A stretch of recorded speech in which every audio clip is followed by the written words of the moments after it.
Hindi totoo yun eh, yung may blank.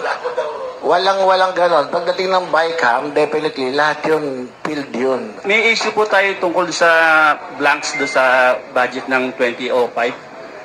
Anong take sa Congress noon? Tungkol sa mga sinasabing mga blanco, paano natin ipapaliwanag yun? Hindi totoo yun eh, yung may blank.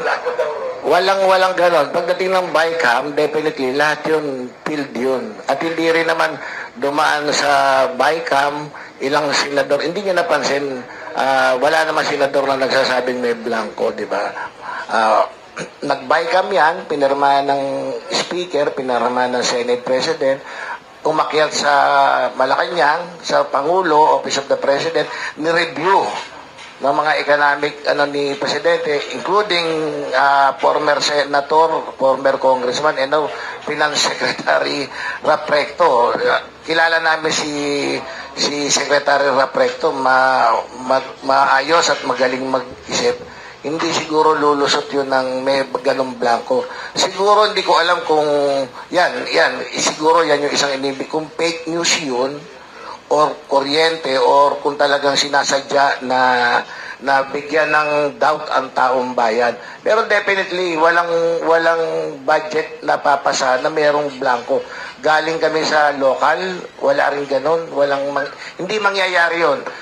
Dadaan sa 10 legislator, tapos dadaan sa executive ng lulusot ng may tapos ang makakakita yung opposition lang. Parang too good to be true, di ba? Saan po kaya nakita? Saan po kaya ni-rep Kimbo yun? Hindi, nag-rep Kimbo. Sila Digong ang naglalabas na, di ba? It was, yun yung before the BICAM. Oo, before the BICAM. So, hindi official yun, di ba? Kaya tingin ko fake news. Sinadya nila yun. Alam nilang hindi totoo yun. Unang-una, congressman, 300 mahigit. Ano yun? Lahat yung kakausapin mo na magpikit para dun sa blank item. Diba? So, on top of that, nandiyan yung mga makabayan black.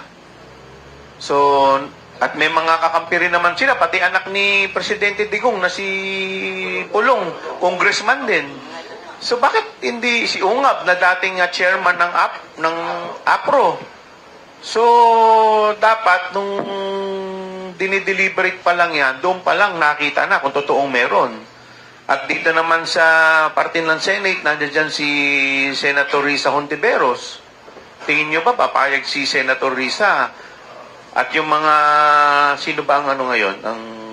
Si Congressman Coco Pimentel, na minority floor leader.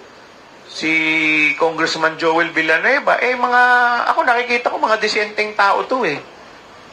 Di ba? Yung mga senador naman natin, mga disenteng tao, marami pa rin naman dyan ng mga nakakaintindi, lalo na yung mga veteranong senador, hindi naman lulusot sa kanila to eh. So, this is something, at ang dami para ka mag-blank, ang dami mo masyadong taong kakausapin at papaliwanagan. At yung mga department head, ay yung mga cabinet secretary, binanggit na nga ni Congressman Valeriano, si Secretary Ralph Recto, yung DBM Secretary. So, masyadong marami na mai-involve para payagan yung ganitong klase.